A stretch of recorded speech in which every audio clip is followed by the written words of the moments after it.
So Tom Brady appears to be back. He had a pretty good statistical day. Nothing crazy yards per attempt wise of 25 for 38 for 297. So nothing spectacular. But the real key is the 3 touchdowns to no interceptions. First game in a Tampa Bay Buccaneers uniform with no interceptions. Also interesting uniforms as well, but that's besides the point.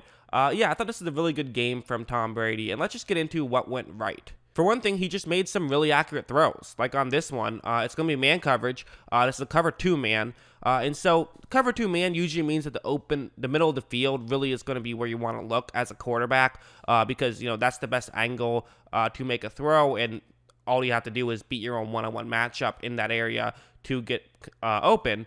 And so, in this situation, Brady is going to look at Gronkowski running a route over the middle. I mean, this just makes sense. This is something that Brady and Gronkowski have done for forever. So, this is definitely something where Brady is going to look. But once this play starts, you notice it's pretty good coverage. I mean, there's really no separation. You see that Gronkowski's in a bit of a good situation because he's a little bit closer to Brady than the linebacker who's covering him is. So, that's a slight advantage. But what's actually going to happen is that the linebacker is going to try and jump in front and knock the ball away.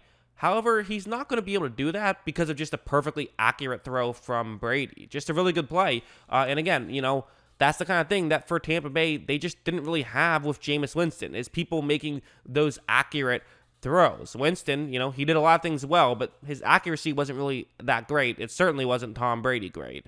One of the things that I think was a big question mark heading into this season was the deep ball, and so far his deep ball has looked good. This one was a good one where it's a 3rd down and 8. You're at your own 27-yard line, but the way this is going to work for Tampa Bay is they're going up against zone coverage, and what they're doing is they're going to have Chris Godwin run deep and then cut over the middle. You also have Mike Evans on that side of the field, so the safety who is deep is looking in that direction, right? You have Godwin and Evans on one side of the field. Godwin is going to kind of run in your area, so you're going to be more likely to look towards him. And then Scotty Miller, who is lined up on the bottom of the screen, he's just going to run deep. So this is kind of getting set up a little bit by Tampa Bay's great number 1 and 2 receivers. And so because of this, you're going to see that Brady takes a shot in that direction because there is going to be Scotty Miller who is a bit open right here. This is definitely pretty good. I mean, it doesn't really get much more open than this in the NFL, sometimes a little bit, but this is pretty much all you can ask for. I would say that, as you see, this ball is a bit underthrown, but Miller is still able to make the grab. Good job by him. I definitely would like to see, though, in the future, maybe get a little bit further, but at the end of the day, I do feel like sometimes it's better to underthrow it than to overthrow it, because that still gives your receiver a chance. That's how pass interference penalties happen. Obviously, the downside is sometimes that can result in an interception as well. But I think on a 3rd down, and when you're throwing it this far down the field, that's not a bad idea. This play was great as well, where it's going to be kind of a similar idea. You have Mike Evans running deep, which is going to push the safety deep as well. Then you have O.J. Howard run a route where he's going to try to get into a gap in coverage a little bit. That's the idea. Worst case scenario, a Denver player realizes what's going on, but then he's going to have to turn his back to make the play. And while that is going to happen, like as you see, Brady fakes the handoff. 47 for Denver is able to read this play. He's going to run back, and he's going to try to cover up O.J. Howard. And in fact, he's doing a great job. I mean, there's really no separation whatsoever. But there is one benefit for Brady and for Tampa Bay, and it's the fact that the linebacker, 47, has to turn his back, whereas O.J. Howard can much more easily look over his shoulder and see where the ball is. But what I love about this isn't necessarily the decision. This is going to be the placement. Even though there's a safety deep who is going to try to run in and crash in and make this play, and even though there's a player right in O.J. Howard's face, Brady is still going to make an incredibly accurate throw that results in a big completion. Howard was even interfered with on that play. And again, that's the thing where it's like not to compare Jameis Winston and Brady over and over again, but Winston, when he took those shots, they were nowhere near as accurate, and the receivers or tight ends were having to go out and try to find a way to make the play, whereas with Brady, it's almost like he's the one making the play for the receivers and for the tight ends and for his halfbacks, which is why Tampa Bay decided to give up on their quarterback that they drafted 1st overall and instead go with a 43-year-old because Brady's upside is just so good. I've got to break down a Chris Godwin play because I thought he was fantastic for Tampa Bay. It really looks like, Godwin and Brady are kind of can be a match made in heaven to some degree. What's going to happen is Evans runs deep, Godwin runs a little bit deep, then cuts over to the sideline, then he's going to follow Evans.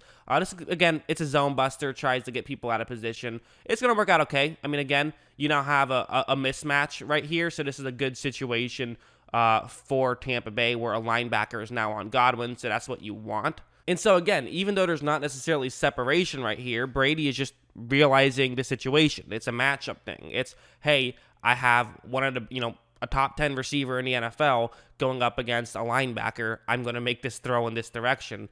He makes a very accurate throw, and you also see just an incredible catch from Chris Godwin to make the grab, stay in bounds. And again, that's just a matchup thing. That's just him realizing the talent he has around him and making the smart decision. Well, I talk a little bit about, Tampa Bay didn't see certain things with Brady. I think Brady's saying, hey, I didn't have a guy like Godwin who could go up and make that grab last year in New England. So it's kind of a two-way street, and I do feel like to some degree this is kind of working out for both sides. One more play I wanted to show will be this next one. It's going to be a goal line fade to Evans where, Brady's basically just going to throw it up.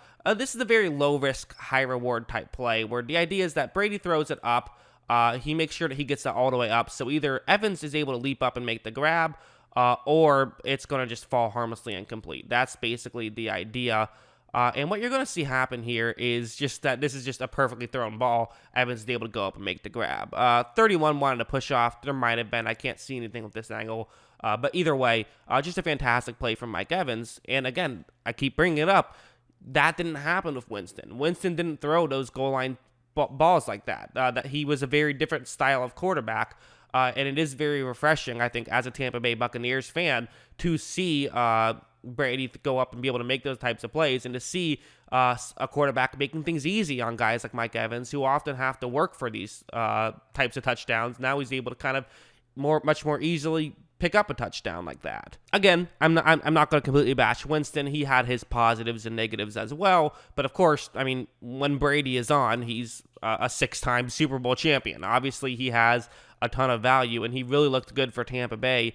I know it was Denver. People are going to say, well, it was Denver. They're banged up. But Denver's defense is still very good. Even without Von Miller, I think they're still a good defense. Their real problem is on offense. They're abysmal just because of injuries. They're a talented team without injuries, but they've been very banged up. And I think that's fair to say. But you know what? For Tampa Bay, this is kind of what you're supposed to do in these games. Everyone kind of talked about how week 1 was going to be tough against the Saints. But then you have, Carolina last week, Denver this week. You have the Chargers, who, definitely no gimme. And same thing with the Bears, who are somehow 3-0. But you have a couple more weeks to sort of try to get your sea legs under you, to use a Pirate term. Before you go on, you play Green Bay and then the Raiders.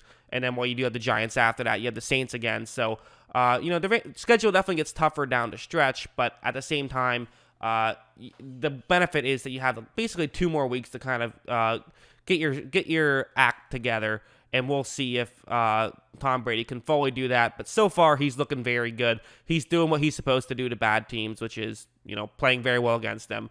So I think definitely reason for optimism if you're a Tampa Bay Buccaneers fan. So, let me know what you think. Always love hearing from you. And, of course, as always,